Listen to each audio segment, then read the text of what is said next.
salve Maria. Boa noite, padre. Boa noite, Bárbara. Acabou a ansiedade, começou oficialmente o cerco, o primeiro A dia. ansiedade acaba? Não, só aumenta.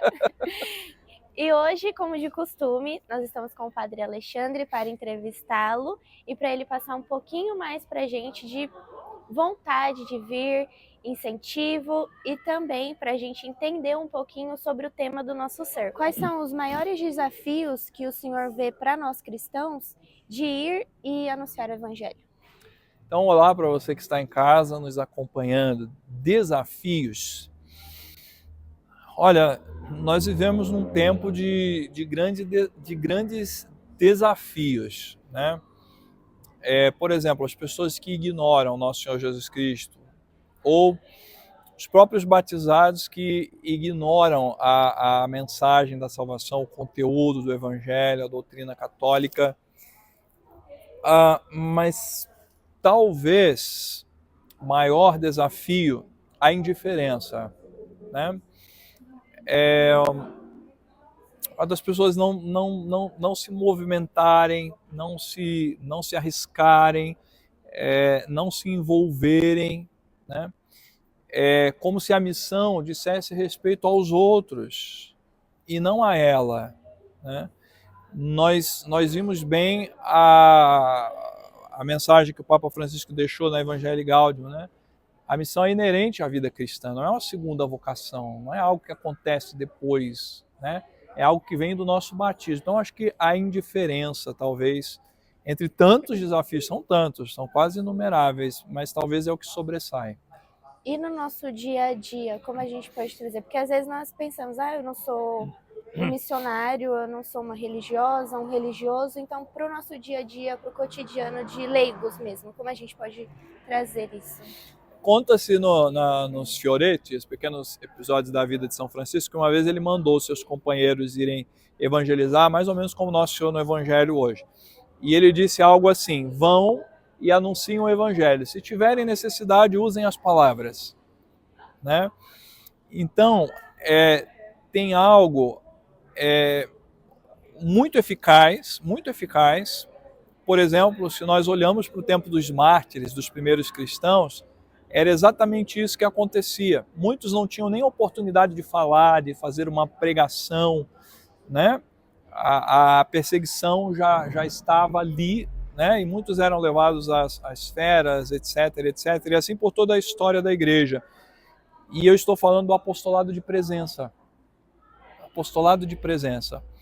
Então, se você se esforça por viver os mandamentos, por andar em graça de Deus, por ter as disposições do coração de Jesus, ou seja, praticar a bondade, fazer atos de bondade. Você não precisa falar, você já está exercendo um apostolado de presença, né? Então, a esposa que cumpre bem com os deveres de dama católica, de esposa, de mãe, ela está tendo um apostolado de presença. O estudante que cumpre com os seus deveres, o trabalhador que cumpre com os seus deveres, que faz atos de bondade, ele está fazendo um apostolado de presença, né?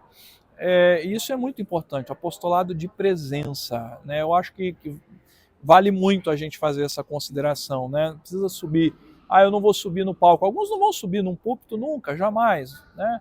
Não vão dar uma aula de catecismo, mas todos terão oportunidade de fazer esse apostolado de presença.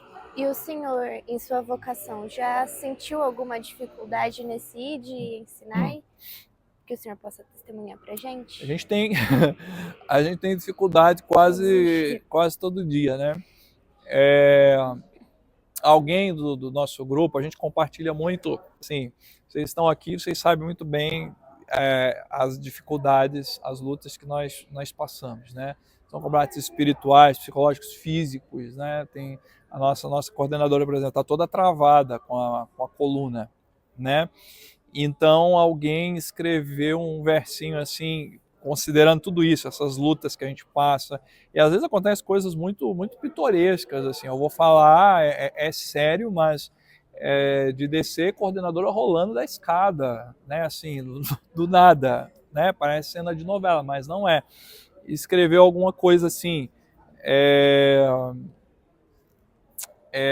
não se copia, não se faz igual. O nosso cerco é original. E é mesmo porque considerando tudo que a gente vive, todas as lutas que a gente vive, e a gente poderia dizer não só do cerco, da paróquia, do colégio, né? Quantas lutas, né? Nós inauguramos o colégio, eu estou falando demais? Depois você edita, tá? Nós inauguramos o colégio, 15 dias depois, uma chuva, a terra cedeu, né? Então, todo dia a gente está tendo desafio, mas a gente não pode desanimar.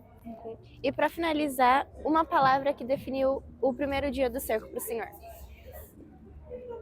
Olha, eu diria, posso falar 3? Pode. Bom, primeiro, muita graça, muita graça. Eu compartilhei com os voluntários também, a gente vai compartilhando tudo que vai acontecendo, né?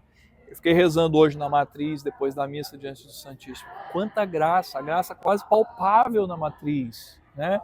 E, claro, com a graça, a paz e a alegria. Né? É o que eu posso dizer desse primeiro dia e espero que possamos dizer muito mais até o fim. Eu esqueci como que vai finalizar. Padre, muito obrigada pela entrevista. O senhor pode dar uma bênção para o pessoal que está assistindo a gente? Para todo mundo que está assistindo e para vocês também, para todos os nossos voluntários. O Senhor esteja convosco, Ele está no meio de nós. E a bênção de Deus Todo-Poderoso, Pai e Filho e Espírito Santo, desça sobre vós e permaneça para sempre. Amém. Amém.